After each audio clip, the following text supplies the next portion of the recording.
a su sesión número 4 de la materia de Derecho Fiscal de la licenciatura en Administración y Comercialización. El día de hoy prácticamente iniciamos una nueva unidad que vendría siendo la parte de las fuentes del derecho. Y en nuestra próxima sesión veremos la parte de la clasificación de los impuestos. Entonces hoy nada más nos abocaremos a la parte de las fuentes del derecho fiscal.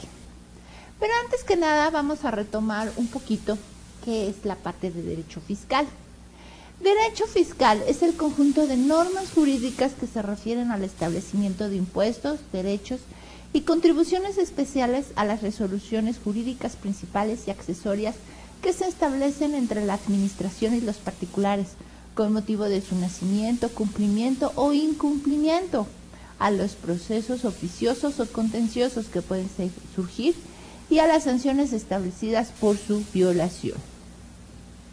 Podemos también entender que el concepto del derecho fiscal es el conjunto de las disposiciones legales referentes a los gravámenes o impuestos establecidos por el Estado, entidades federativas o municipios con el objeto de recaudar los ingresos necesarios para la atención de los servicios públicos. Recordarán, como hemos visto, que inclusive se tiene que hacer lo que es el paquete económico, en donde se va a presupuestar toda la parte del gasto público y posteriormente cómo se va a cubrir ese gasto público mediante el cobro de las contribuciones. Por eso es importante todo lo que es lo referente al derecho fiscal, porque el derecho fiscal nos va a dar la respuesta a cómo va a ser esa recaudación de impuestos, a cómo va a ser la recaudación de las contribuciones. ¿Para qué? Para que el Estado pueda cubrir sus funciones, pueda llevar a cabo su administración y pueda funcionar con esos ingresos que va a recaudar. Entonces, por eso necesita tener todas sus operaciones, todo su presupuesto de una forma que le permita cubrir todo lo que va a gastar, todo lo que va a obtener de recaudaciones de ingresos. Para poder nosotros comprender un poquito más de qué es el derecho fiscal, tenemos que ir viendo precisamente sus ramas para ver precisamente qué es lo que se va a dedicar cada uno de todas estas partes. Las ramas especiales o las ramas más importantes en la parte del derecho fiscal podemos encontrar que son estas: derecho fiscal formal o administrativo, derecho fiscal sustantivo, derecho constitucional fiscal, derecho fiscal procesal, derecho penal fiscal y derecho fiscal internacional. Como ven, son las áreas en las cuales nosotros podemos encontrar la parte de derecho fiscal. Más sin embargo, esto puede variar de acuerdo al autor que ustedes puedan consultar. Puede haber más ramas o pueden estas mismas ramas conjuntarse para hacer una sola rama. Entonces, esta clasificación puede ser algo subjetiva. Más sin embargo, para efectos de nuestro curso vamos a considerar estas ramas. Vamos a irlas aplicando, vamos a irlas detallando cada una de ellas. La primera es el derecho fiscal sustantivo, que nos dice que es el conjunto de normas jurídicas que disciplinan el nacimiento, efecto y extinción de las obligaciones tributarias y los suspensos que originan las mismas, esto es, la relación jurídica principal, así como las relaciones jurídicas accesorias. Lógicamente regula la relación que en el anverso tiene el carácter de crédito fiscal y en el anverso tiene el carácter de obligación tributaria. Acuérdense que se tienen que dar las dos relaciones, una lo que es el carácter de crédito fiscal y otro lo que es la obligación tributaria. El derecho fiscal sustantivo está condicionado al principio de legalidad, es decir, solo existe cuando lo contiene una ley. Entonces, como se fijan, aquí en la parte del derecho fiscal sustantivo nos va a estudiar la parte de la obligación jurídica principal, la relación, es decir, cuando se genera una ley. Y en el momento que se genera la ley, ¿qué es lo que va a gravar para que se dé un crédito fiscal y que haya a su vez otra persona que sea la afectada, que cuando cae en el hecho generador o en el hecho que se va a gravar de acuerdo a esta ley, nos va a tener la obligación tributaria? Entonces aquí tenemos esa parte de derecho fiscal sustantivo, en donde voy a tener dos figuras, la parte de las leyes, la parte de las personas que están siendo obligadas a pagar esta ley. ¿Por qué? Porque están cayendo en el hecho generador que me está marcando esta ley. Por lo consiguiente, van a tener que pagar el impuesto que esta ley nos está marcando. Tengo que hacer otra rama, que es derecho fiscal formal o administrativo. Es el conjunto de normas que regula la actividad de la administración pública, que se encarga de la determinación y de la recaudación de los impuestos y de su tutela, entendiendo en su sentido más amplio. Entonces, esta rama en sí nos va a ayudar a ver cómo el Estado va a regular su actividad de administración pública para poder determinar y recaudar los impuestos que tiene que cobrar, para poder con eso llevar todo su control administrativo por parte del Estado. Acuérdense que la figura del Estado nosotros vamos a tener lo que es Hacienda, lo que son las tesorerías locales, nosotros vamos a tener esas figuras y esa figura de Hacienda va a tener su administración para poder recaudar el impuesto. ¿Cómo lo va a recaudar? ¿Sí? ¿Cómo lo va a determinar? Ellos van a tener su administración. De hecho, nosotros, por ejemplo, en la parte de Hacienda podemos ir a algunas secretarías de Haciendas y con eso algunas administraciones, y con eso nosotros vamos y presentamos nuestra situación y ellos también nos pueden orientar cómo vamos a pagar ese impuesto, cuánto es lo que tenemos que pagar, etcétera, para la determinación de ese impuesto. Entonces ellos van a ver cómo están organizados, cómo van a administrarse entre ellos todo su aparato para poder recaudar la parte de los impuestos, que eso es lo que precisamente ve este derecho fiscal formal o derecho fiscal administrativo. Tenemos otro derecho que es derecho constitucional fiscal.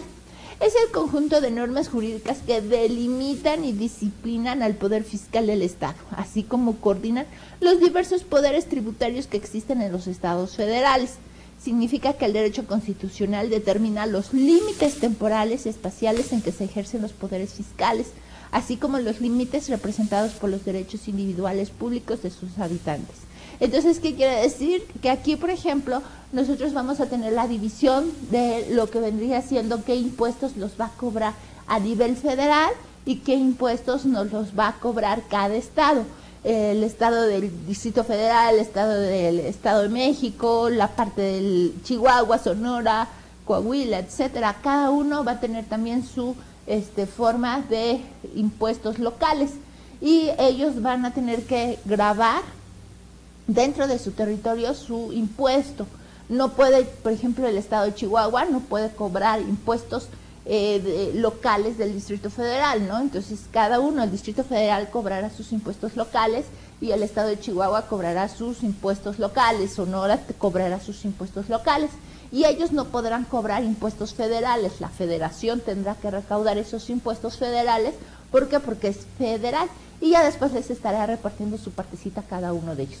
Pero tienen que existir cierta delimitación entre uno, que serían los federales, y los locales, y entre los locales la división de qué grabaría cada estado correspondiente a su territorio, ¿no? A su división. Es muy importante que las empresas estén bien delimitadas y que no haya confusión, sobre todo las que se encuentran en los límites de cada estado. Entonces ellas sepan, no, pues yo pertenezco a este estado y no a este, entonces voy a pagar todas las contribuciones y todo por parte de este estado. Entonces, ¿para qué? Para que no haya confusión. Es muy importante que se tengan ellas y que estén bien delimitadas para que sepan a qué entidad federativa estarían pagando sus impuestos locales. Tenemos otro que es el derecho fiscal procesal, que dice que es el conjunto de normas jurídicas que regulan los procesos en que se resuelven las controversias que surgen entre el fisco y los contribuyentes, es decir, cuando existe algún problema fiscal, sí, sobre todo cuando el contribuyente o cuando Hacienda le quiere cobrar al contribuyente por alguna omisión de impuestos y el contribuyente no está de acuerdo, puede hacer uso de lo que se llaman medios de defensa, que después vamos a ver un poquito de eso. Puede hacer uso de ese medio de defensa y con ese medio de defensa el contribuyente podrá defenderse y poder llevar ese caso sobre los tribunales, sobre algunos juicios, etcétera. Podrá promulgar diferentes disposiciones para que con ello pueda hacer uso de sus derechos y ver quién es el que tiene la razón, si Hacienda porque quiere cobrar ese impuesto o el contribuyente porque de acuerdo a lo que él argumenta no tiene que pagar precisamente ese impuesto por todo lo que está soportando o argumentando el pago o el no pago de ese impuesto o el pago de más de ese impuesto. Por eso es importante que nosotros conozcamos cuáles van a ser nuestros derechos, al igual que nuestras obligaciones, y hacer uso precisamente de los derechos que nosotros tenemos y que podemos nosotros hacerlos valer. ¿Sí? Entonces, por eso esta parte la va a estudiar el derecho fiscal procesal, las controversias que va a tener entre los particulares y el fisco precisamente. Y esta parte, fíjense que la parte del derecho fiscal procesal es una área en donde precisamente se pueden promulgar algunos juicios, y juicios, no les estoy hablando que 1, 2, 3 pesos, sino que se están promoviendo juicios de millones de pesos en los cuales los contribuyentes hacen valer sus diferentes recursos y dan el soporte de por qué no están de acuerdo con ese pago o en ese cobro que nos está haciendo Hacienda. Entonces, para promulgar todo ese medio, hacer todo ese uso, es importante que el contribuyente sepa y se asesore principalmente de un buen asesor en materia fiscal para que con ello pueda llevar todo el proceso, ¿no? Porque es un proceso largo, es un proceso en el cual deben de mostrar todas sus pruebas, deben de dar a conocer todos sus argumentos para que con ello se pueda determinar en los juicios, se pueda en los medios de defensa, en los tribunales, etcétera, se pueda ver quién es el que tenga la razón. Si el contribuyente no aporta todo lo que tenía que aportar en tiempo y forma, pues lógicamente el juicio lo va a perder. Entonces, por eso es importante que tengan la ayuda de algún asesor para que con eso pueda llevar el juicio y llegue al final. Y si no están de acuerdo, puedan hacer uso del siguiente recurso para que con ello puedan ver quién es el que tenga la razón. Los recursos, pues lógicamente van subiendo de niveles. Hacen uso de un recurso, si no están de acuerdo, apelan el siguiente recurso y si no están de acuerdo es el siguiente recurso. Son 3 recursos que se podrían hacer. De la misma forma, si el primer juicio sale a favor del contribuyente y Hacienda no está de acuerdo, promueve otro juicio para que ver que otra autoridad vea el juicio y a ver quién tiene la razón. Si el siguiente le sale a favor otra vuelta al contribuyente, pues Hacienda ya no le va a quedar de otra, porque ya sería el tercer recurso, no el último que podría hacer uso. Pero aún así muchas veces sí Hacienda se va hasta lo último, hasta el último recurso, ya que vendría siendo la parte de los magistrados, para que ellos puedan dar una razón de quién tiene, ahora sí, quién es el que está bien, ¿no? Y de acuerdo a eso, pues inclusive muchas veces se han emitido lo que son las jurisprudencias, que ahorita vamos a ver un poquito de eso. Y las jurisprudencias, pues es una fuente de que pueda originarse una ley. Si muchos están, no está bien claro esa parte y hay confusiones en esos puntos de la ley. Pero bueno, vamos a ver y ahorita les explico más de la parte de las jurisprudencias. Tenemos otro que es el derecho penal fiscal, que es el conjunto de normas jurídicas que defienden los hechos ilícitos que pueden cometerse en materia fiscal. Estos ilícitos pueden ser delitos o simplemente infracciones. Entonces, esa parte del derecho penal fiscal, pues ya estamos hablando de penal, ya estamos hablando de algunas sanciones que son sobre todo por la parte de la omisión de impuestos, por la parte de que no se calculó y no se determinó bien la parte de los impuestos, por lo que es la evasión de impuestos, y entonces por lo consiguiente pues hay penas por esos errores, hay sanciones, pero ya penales, en una materia penal. ¿Por qué? Porque no se están pagando bien la parte de los impuestos. Es importante que los contribuyentes estén conscientes de que tienen la obligación de pagar los impuestos, y el hecho de que no cumplan con esas obligaciones es causa de alguna sanción. Dependiendo la omisión que hayan hecho, pues primero Hacienda les requiere información, los invita para que puedan pagar sus impuestos, puedan cubrir ese pago de impuestos, y posteriormente pues ya los requiere, si no le da la información, pues entonces ya va en otra medida, y así sucesivamente hasta que pueda llegar la sanción penal, que inclusive puede ser hasta un embargo. Entonces, o puede ser inclusive también por el hecho de que están haciendo algunos actos ilícitos. Es muy importante y es muy delicado esa parte del derecho fiscal penal. ¿Por qué? Porque ya amerita inclusive la privación de la libertad de la persona, sobre todo porque ya es una sanción penal. Entonces ya es una sanción muy fuerte, y pues es una omisión de pago de impuestos en una suma o en un monto muy considerado.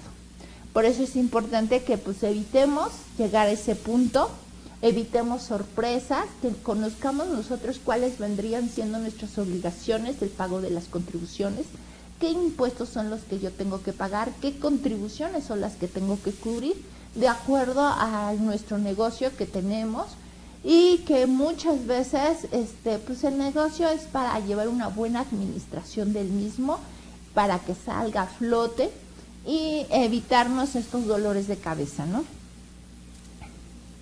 Tenemos otro que es el derecho fiscal internacional. Este está integrado por las normas de la parte de la costumbre o convencionales que tratan de evitar los problemas de doble tributación, coordinar métodos para evitar la evasión y organizar mediante la tributación formas de colaboración de los países desarrollados a aquellos que están en proceso de desarrollo. ¿Qué tenemos aquí? La parte del derecho fiscal internacional. Acuérdense, y es muy importante que nosotros lo recordemos, cuando nosotros vimos, inclusive en nuestras sesiones anteriores, vimos una pirámide fiscal, una pirámide tributaria, en donde nosotros inclusive estuvimos marcando en la punta que el órgano o la fuente máxima en toda la materia fiscal o legal es la parte de la Constitución, porque va a ser nuestra carta magna. Sí, de ahí se va a desprender todo. Todo lo que vendría siendo la parte fiscal tiene que tener su origen en la Constitución. Si encontramos algunos impuestos o contribuciones que no están marcadas desde el punto de vista de la Constitución, entonces esos impuestos, esas contribuciones se dice que son anticonstitucionales. Tenemos lo que son la Constitución, posteriormente marcamos lo que son los tratados internacionales. Estos tratados internacionales van a estar por abajo de la Constitución. ¿Qué quiere decir? El impuesto me lo va a originar la Constitución. ¿Sí? La situación me la va a dar la Constitución. Me va a dar el punto de inicio. Más sin embargo, muchas veces nos va a decir qué impuesto es el que tengo que pagar, en qué tasa, lo aparte de los tratados internacionales, cuando yo estoy haciendo un negocio con un extranjero principalmente. Y posteriormente tenemos aquí lo que serían la parte de las leyes. Abajito está la parte de los reglamentos. Y posterior y como última parte tenemos la parte de las reglas de carácter general o circulares. Entonces aquí tenemos la parte del derecho internacional, de derecho fiscal internacional. Aquí precisamente se origina. Cuando tienen que aplicarse la parte de los tratados internacionales, y si aquí, por ejemplo, nos dice que tenemos que pagar un impuesto sobre la renta del 30%, voy a ver si el país, el extranjero, vive, por ejemplo, en Chile. Yo estoy haciendo negocios con un extranjero que vive en Chile. Tiene su residencia en Chile. Su domicilio fiscal, pues, es en Chile. Y tengo todos los comprobantes que me van a decir que la persona está en Chile. Puedo comprobar que esta persona moral está en Chile. ¿Qué quiere decir? Que voy a aplicar, voy a ver si México tiene un tratado firmado con Chile. Supongamos que ya lo busqué y sí, efectivamente, México tiene un tratado firmado con Chile. Entonces, ¿tengo tratados? Sí.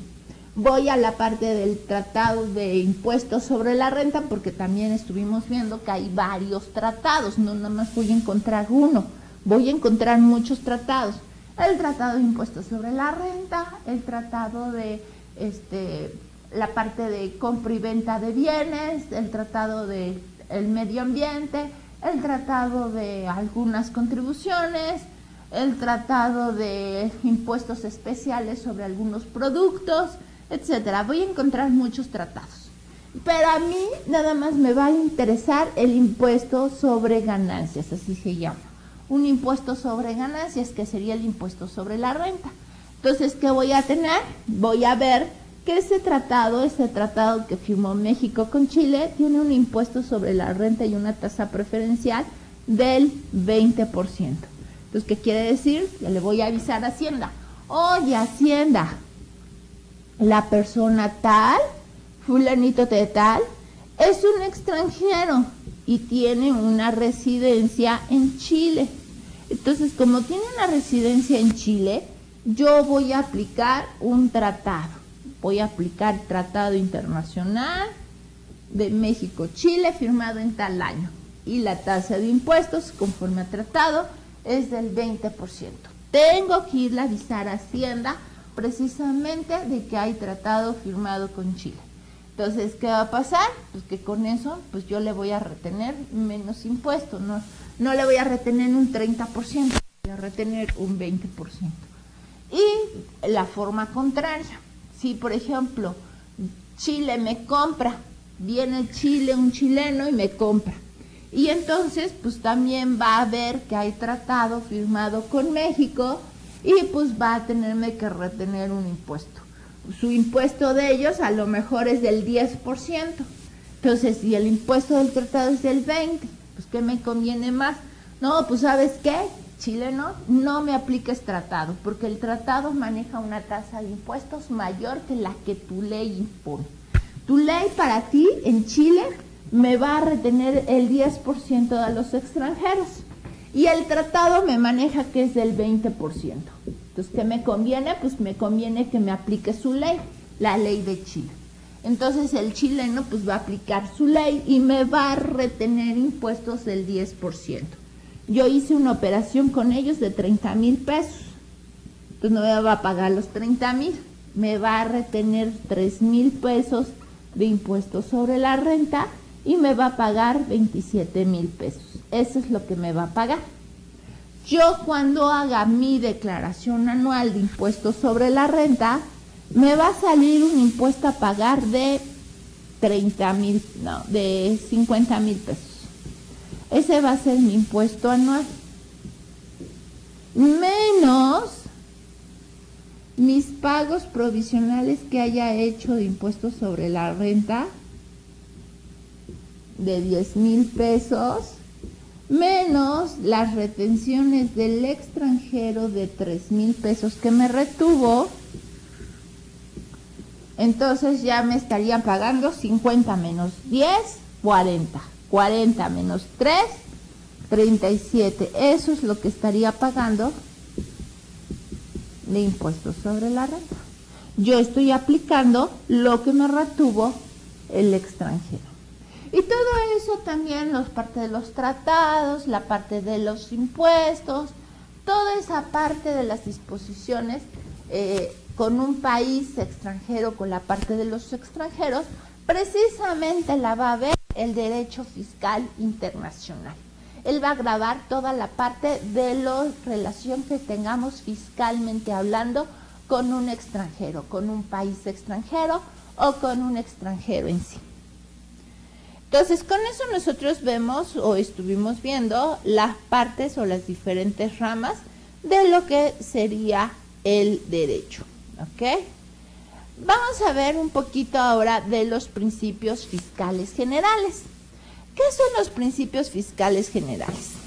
Esos principios fiscales generales, pues los vamos a encontrar, por ejemplo, en la Ley de Ingresos de la Federación. Esa Ley de Ingresos de la Federación, ustedes recordarán, que va a venir o va a tener su origen en lo que nosotros conocemos como un paquete fiscal. Ese paquete fiscal se va a conformar primero de manera local, cada estado va a hacer su paquete local y después lo va a conjuntar la Secretaría de Hacienda y Crédito Público para hacer un paquete a nivel federal. Ese paquete entonces se lo van a entregar a la Cámara de Diputados. Y ese paquete de Cámara de Diputados lo tiene que autorizar, ya que estén de acuerdo la Cámara de Diputados, lo tiene que autorizar la Cámara de Senadores. Ya que estén de acuerdo ambas cámaras, entonces ahora sí van a poder expedir por parte de lo que vendría siendo el presidente, promulgar lo que es la Ley de Ingresos de la Federación. Aquí nos dice, es expedida por el Congreso de la Unión cada año. Y no contienen una remuneración de los ingresos que puede percibir la federación dentro de cada ejercicio fiscal. O sea, ¿qué vamos a encontrar ahí? Esta ley de ingresos va a ser precisamente un extracto de las contribuciones que nosotros tenemos. Se acordarán que nosotros tenemos la parte de las contribuciones, por ejemplo, lo que son los impuestos. El impuesto sobre la renta, el impuesto del IETU, el impuesto del IVA. Y aquí nos va a decir cuánto la autoridad está diciendo que va a recaudar. Va a recaudar en tanto, va a recaudar de IETU tanto, va a recaudar de IVA tanto. Todo lo que vendría siendo su ley de ingresos. Acuérdense que esa ley de ingresos, como les acabo de mencionar, primero va a tener que hacerse a nivel local, a nivel cada estado. Ya que se tiene todos los estados, se conjunta en una ley, ¿sí? O en una iniciativa, porque todavía no está autorizada, a nivel federal, que es todo el país. Ya que está todo esto, se va a manejar la parte de ingresos en una iniciativa y el presupuesto, una propuesta del presupuesto de egresos, una evaluación de cómo está el país, de la situación económica del país y en caso de ser necesario las modificaciones o las creaciones de nuevas leyes. Todo esto se va a conjuntar en lo que es el paquete económico. El paquete económico lo va a hacer la Secretaría de Hacienda y Crédito Público. Esa Secretaría de Hacienda y Crédito Público se lo va a turnar al presidente. Ya que lo tiene el presidente se lo va a hacer llegar a lo que sería la Cámara de Diputados. Entonces, el presidente se la hace llegar a la Cámara de Diputados. Si los diputados están de acuerdo, recordarán que se la van a hacer pasar a la Cámara de Senadores. Si la Cámara de Senadores no está de acuerdo, se la van a regresar a los diputados para que la vuelvan a checar. Si la Cámara de Diputados ya están de acuerdo, otra vuelta se la regresan a los senadores. Tienen que estar de acuerdo las dos cámaras en la parte de ingresos, que son precisamente cuánto es lo que va a cobrar, todo lo que vendría siendo los impuestos, las contribuciones de mejora, los derechos, los aprovechamientos, todo lo que se va a recaudar en el próximo año. Ya que está esto, ahora sí, ya está autorizado por ambas cámaras, por lo que es el Congreso de la Unión, ahora se la va a pasar al presidente.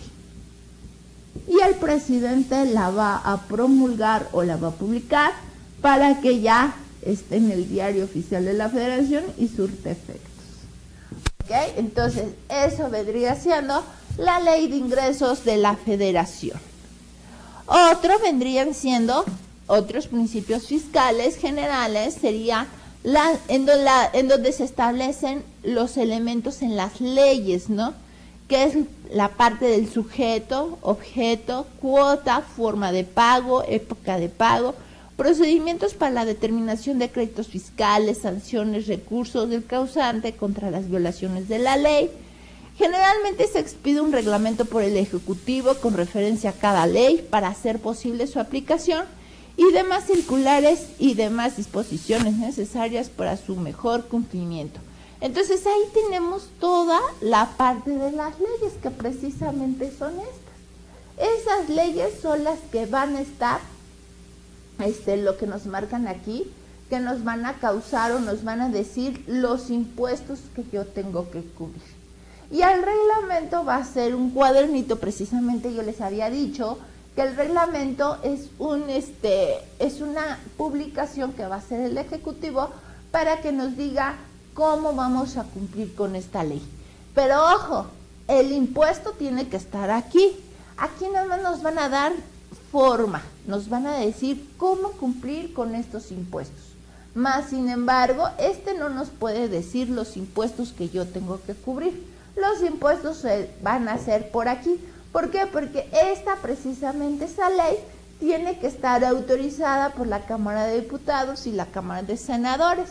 Y este reglamento solamente lo va a estar publicando lo que vendría siendo el presidente. ¿Ok? Entonces el reglamento lo que sería el Ejecutivo. Entonces tenemos también lo que es el Código Fiscal de la Federación. El Código Fiscal contiene normas de derecho positivo, las más avanzadas en cuanto a los principios de las ciencias de las finanzas en materia tributaria.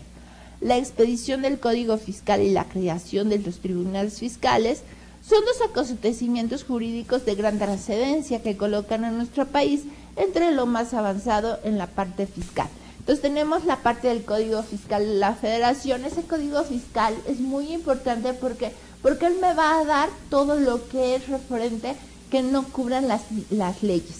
Si yo no encuentro algo dentro de las leyes, entonces el Código Fiscal federal me va a ayudar para suplir la carencia que tiene nuestra ley. Entonces, por eso el Código Fiscal de la Federación es un principio fiscal general que nos va a ayudar a cubrir lo que las leyes no nos estarían marcando. Entonces, el Código Fiscal federal lo voy a aplicar a nivel federal, sobre todo las contribuciones federales que no tengan bien delimitado, que no tengan específicamente lo que nosotros tenemos o en donde nosotros estamos cayendo y ahora sí que encontramos un vacío dentro de la ley. Ese vacío va a ser cubierto por lo que es el Código Fiscal federal. Tenemos otras fuentes básicas, porque ahorita ya tenemos la parte de los principios fiscales generales, que esas vendrían siendo fuentes generales. Ahora vamos a ver la parte de las fuentes básicas del derecho. Entonces, fíjense, ya tenemos la parte de parte general, ¿no? Lo que vendrían siendo las fuentes generales, que vendría siendo la Ley de Ingresos, el Código Fiscal de la Federación, y las leyes o reglamentos de cada uno de los impuestos. Entonces ahora vamos a encontrar la parte de las fuentes básicas del derecho. Como primer punto, no podemos nosotros, como les acabo de mencionar, no podemos hacer de lado nuestra máxima carta magna, en donde nosotros vamos a encontrar que es la Constitución Política de los Estados Unidos Mexicanos, donde nos va a delimitar la forma de gobierno, cómo está la estructura de cada uno de sus órganos, va a darnos los principios políticos socioeconómicos sobre los cuales se basa la organización y teología estatal, va a regular sustantivamente y controlar adjetivamente el poder público de los estados en beneficio de los gobernados, va a proporcionar los lineamientos fundamentales y básicos a los que deben de ajustarse el contenido de la legislación que integre a dicha disciplina, va a darnos lo que son los principios rectores de orden jurídico fiscal, que revelen además la orientación y precisión de las características esenciales a las que debe obedecer el sistema tributario. Precisamente el artículo 133 constitucional nos dice: esta Constitución, las leyes del Congreso de la Unión que manden de ella y todos los tratados que estén de acuerdo con la misma celebrados y que se celebren por el Presidente de la República con aprobación del Senado, será la ley suprema de toda la Unión. Entonces aquí ya nos está diciendo en este artículo 133 que precisamente nuestra Constitución va a ser nuestra Carta Magna. De ahí nosotros vamos a desprender todas nuestras leyes y posteriormente nosotros vamos a aplicar la parte de los tratados internacionales, ¿sí?, que ya habíamos marcado, y posteriormente lo que son las leyes de los impuestos federales o locales. Entonces aquí nosotros tenemos ya lo que vendría siendo lo principal o las fuentes primarias de materia fiscal. Posteriormente tenemos la parte de los tratados internacionales. Estos tratados internacionales siguen de la Constitución. Por eso nosotros decimos que estas son fuentes básicas. Los tratados internacionales se definen como los acuerdos de voluntades celebrados entre dos o más sujetos de derecho internacional, con el objeto de sentar las bases para la solución pacífica de problemas comunes. Nosotros, aparte de los tratados internacionales, podemos encontrarlos de dos tipos: lo que son bilateral, que son dos países, por ejemplo México, Estados Unidos, México y Chile, son tratados bilaterales porque nosotros encontramos dos países involucrados.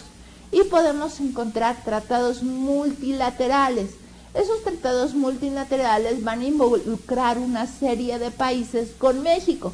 Por ejemplo, el tratado que tiene firmado con la Unión Europea. La Unión Europea pues ya son muchos países, entonces por eso se dice que es un tratado multinacional. Tenemos otro tratado firmado, por ejemplo, con lo que vendría siendo Venezuela, ¿sí?, o con el Mercosur. Entonces el Mercosur incluye muchos países. Entonces ya con eso, pues México está celebrando un tratado con muchos países. Ese sería multilateral. El tratado de México con Venezuela sería bilateral. Entonces nosotros podemos encontrarlos. De hecho, los tratados los podemos consultar en la página de la Secretaría de Relaciones Exteriores. Ahí precisamente nosotros encontramos diferentes tratados y podemos nosotros buscar el tratado que nosotros deseemos, y que sobre todo vemos que estamos haciendo una operación con un país. Nosotros tenemos que buscar si nosotros tenemos firmado un tratado con ese país. ¿Por qué? Porque pues Hacienda no nos va a decir: oye, con Chile tenemos tratado. No, nosotros tenemos que ir a la página e indagar si nosotros tenemos firmado tratado de impuestos sobre la renta con Chile. Y ya con eso nosotros nos vamos a ir, buscar, y le diremos a Hacienda que vamos a aplicar tratado de doble tributación de impuestos sobre la renta con Chile, porque tenemos tratado firmado con este país en el año tal, y por lo tanto estamos aplicando las fracciones tales. ¿Ok? Otra, la que nos sigue en orden de importancia, como habíamos visto, Constitución, tratados, nos sigue en la parte de las leyes. Las leyes constituyen la fuente formal más importante del derecho fiscal, ya que para alcanzar la validez absoluta, todas las relaciones que se presenten dentro del ámbito tributario deben encontrarse previstas y reglamentadas por una norma jurídica aplicable al caso. Es decir, nosotros vamos a encontrar diferentes leyes. Una ley que vendría siendo referente al impuesto sobre la renta, una ley sobre lo que es impuesto especial de tasa única, un impuesto a valor agregado, etcétera. Entonces nosotros vamos a tener diferentes leyes. Esta va a gravar la ganancia, el flujo de efectivo, el consumo, etcétera. Entonces, vamos a tener diferentes situaciones que se van a dar dando de acuerdo al tipo de ley que nosotros vamos a caer en la misma. ¿Ok? Vamos a ver un poquito cómo se hacen las leyes. Ya les había platicado un poquito de eso, pero vamos a repasar sobre todo este proceso. ¿Cómo empezamos? Pues nosotros vamos a empezar con una iniciativa. Esa iniciativa la puede lanzar lo que vendría siendo el presidente, los mismos diputados o senadores o las legislaturas de los estados. ¿Qué quiere decir? Esto nos van a dar, por ejemplo, el presidente quiere ver que se haga una ley sobre aumentar el IVA. Entonces va a escribir su iniciativa, yo necesito que se aumente el IVA un 2% más, porque debido a la situación económica del país se necesitan generar y recaudar más impuestos, etcétera. Entonces ahí está su iniciativa. Él la manda a lo que vendría siendo la Cámara de Diputados. En la Cámara de Diputados, en la Cámara de Diputados y en la Cámara de Senadores, tiene que haber una deliberación de las cámaras acerca de las iniciativas. Si en dado caso que estén de acuerdo, se va a la siguiente parte, que es la aprobación. Pero tiene que haber aprobación por ambas cámaras, la Cámara de Diputados o Cámara de Senadores. Acuérdense que en materia fiscal empieza por la parte de los diputados y posteriormente se va a los senadores. En otros tipos de materia, lo que es laboral, civil, empiezan primero con los senadores y después se la turnan a los diputados. Entonces, en materia fiscal, primero tienen que estar de acuerdo los diputados, ya cuando estén de acuerdo, se la van a pasar a los senadores. Si los senadores están de acuerdo, entonces hay ahora sí que una aprobación por la parte del Congreso de la Unión, por ambas cámaras, y con eso se le estarían pasando al siguiente punto, que se le estaría dando al Ejecutivo. El Ejecutivo acepta la iniciativa, y con eso se va a dar lo que es pues ahora sí que se dice, ¿no?, que va a aceptar esa iniciativa que ya fue discutida y aprobada por ambas cámaras, por la Cámara de Diputados y la Cámara de Senadores. Aunque también puede haber el caso de algunas iniciativas que puedan estar discutidas y aprobadas por la Cámara de Diputados y la Cámara de Senadores, y al llegar al el presidente tiene la facultad de lo que sería el veto. ¿Qué quiere decir? Que rechace esa ley. Por simplemente ser el presidente, él puede vetar esa ley y puede echarla para atrás, aunque ya esté autorizada por los senadores. Si el presidente está de acuerdo con esa iniciativa, que ya se la aprobaron los diputados y los senadores, entonces, ¿qué va a hacer? Pues la va a autorizar y la va a promulgar. Aquí marcan 2 puntos, lo que vendría siendo el decreto presidencial, en donde dice que la va a promulgar, o sea, quiere decir que la está autorizando, y posteriormente, como ya está autorizada esa ley, la va a publicar en el Diario Oficial de la Federación. En el Diario Oficial de la Federación tiene que haber precisamente un sello de la Secretaría de Hacienda y Crédito Público, aunque no la haya autorizado. O sea, él tiene que hacer lo que es el refrendo de la Secretaría de Hacienda y Crédito Público.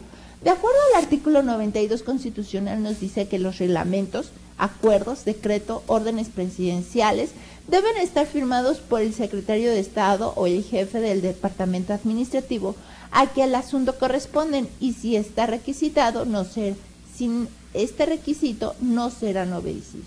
O sea, cuando estén publicados tienen que llevar lo que es el sello, ¿sí?, el refrendo de la Secretaría de Hacienda y Crédito Público. Por eso cuando están promulgando, están publicando una nueva ley, por eso siempre está la parte de la Secretaría de Hacienda y Crédito Público. Después, dentro de la misma publicación, nos va a decir en qué momento va a surtir efectos, ¿sí? Por ejemplo, nos van a decir, la ley tal va a surtir efectos a partir del 1 de enero. O si en su momento no nos dicen ninguna fecha, entonces nosotros vamos a entender que después de su publicación, posteriormente el día siguiente, ya entra en vigor. Entonces, por eso es importante que nos vengan o que nos especifiquen muy bien lo que es la duración de la vigencia de la ley tributaria. ¿En qué momento estaría surtiendo efectos? Tenemos otro que vendría siendo las fuentes del derecho fiscal. Las fuentes del derecho fiscal tenemos lo que es el decreto delegado. El decreto delegado se produce cuando la Constitución autoriza al Poder Ejecutivo para expedir leyes sin necesidad de una delegación del Congreso. En estos casos, el origen de la autorización se encuentra directamente en la Constitución. El artículo 131 constitucional nos dice que el Ejecutivo está facultado por el Congreso para aumentar y disminuir las tarifas de exportación e importación de tránsito de productos. Tenemos la parte de las jurisprudencias en donde los mismos tribunales van a resolver sobre las diferencias que se encuentran entre las autoridades y el contribuyente. Ahora sí que si dan diferentes temas, diferentes casos que sean del mismo tema y van a resolver de una manera positiva esas dos veces, entonces ya va a formar con esas jurisprudencias, con dos jurisprudencias del mismo sentido, con eso van a formar lo que es una ley. La costumbre es una notificación por escrito del SAT a la parte de los contribuyentes. No, esa sería la parte de las circulares. Circulares es la notificación de escrito del SAT a los contribuyentes. La costumbre es la repetición constante de un hecho que termina en hacerse obligatorio. Y el decreto ley es el donde el Congreso de la Unión transmite al Ejecutivo facultades legislativas, sobre todo cuando el país está en algún riesgo inminente de alguna invasión, alguna perturbación grave de la paz pública o de cualquier otro motivo que pongan a la sociedad en peligro. En ese momento el Ejecutivo el Congreso transmite todas sus propiedades a la parte del Ejecutivo. Ok. La interpretación de las leyes. Las leyes pueden interpretarse de varias formas. Lo que vendría siendo una interpretación literal, en donde nosotros vamos a ir leyendo textualmente lo que nos dice la norma jurídica. Sí, nos dice la interpretación literal, que consiste en aplicar la norma jurídica atendiendo exclusivamente al significado gramatical de las palabras que componen su texto. Hay otra que es método de interpretación lógica conceptual. Este método no se detiene exclusivamente en el análisis gramatical del texto que se trate, sino que persigue un descubrimiento conceptual y busca qué significado es el que trataron de decir. El método de interpretación auténtica, en ese nos van a decir, vamos a tratar de ver cuál es lo que significaba la norma. Y no es en cuanto a la parte gramatical ni a la parte lógica de lo que nos están escribiendo, sino que nos van a tratar de ver qué es lo que realmente trataban de dar. El método de interpretación a contrario sensu, va a ser un carácter especialmente lógico al considerar que no quedan comprendidos dentro de la hipótesis normativa prevista en una ley todos aquellos que se encuentran colocados en una situación exactamente contraria a la que en tal hipótesis constituye una técnica jurídica bastante correcta que coadyuva a descubrir el significado de las determinadas normas jurídicas. Se le objeta que sea un método de aplicación sumamente limitado, ya que para el mismo surte efectos es requisito indispensable que la norma jurídica a interpretar admite una situación a contrario y además dicha situación se presenta en la realidad.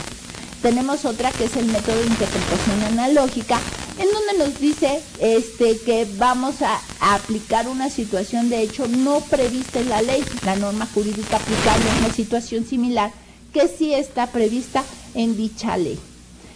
Tenemos lo que es el método de interpretación estricta, que es precisamente aplicar la norma jurídica tributaria atendiendo fundamentalmente al significado gramatical y conceptual de las palabras empleadas por el legislador, sin introducir ninguna hipótesis o situación que no se presente prevista de la expresa en texto de la propia ley. Okay, de hecho, el artículo 5 del Código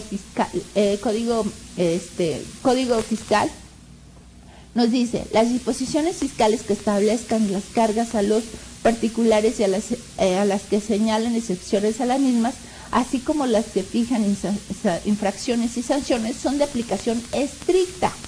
Se considera que establecen cargas a los particulares las normas que se refieren a lo que es sujeto, objeto, base, tasa o tarifa, que después vamos a ver. El artículo 5, en su párrafo 2, nos dice: las otras disposiciones fiscales se interpretan aplicando cualquier método de interpretación jurídica. A falta de norma fiscal expresa, se aplicará supletoriedad de las disposiciones del derecho federal común, que es lo que yo les había comentado, que es el Código Fiscal del Distrito Federal o el Código Fiscal de la Federación. Y con eso nosotros hemos terminado la parte de las fuentes del derecho. No me queda más que agradecerles su atención por esta sesión, invitarlos a que hagan los reactivos correspondientes a esta sesión y nos vemos en la próxima. Muchas gracias.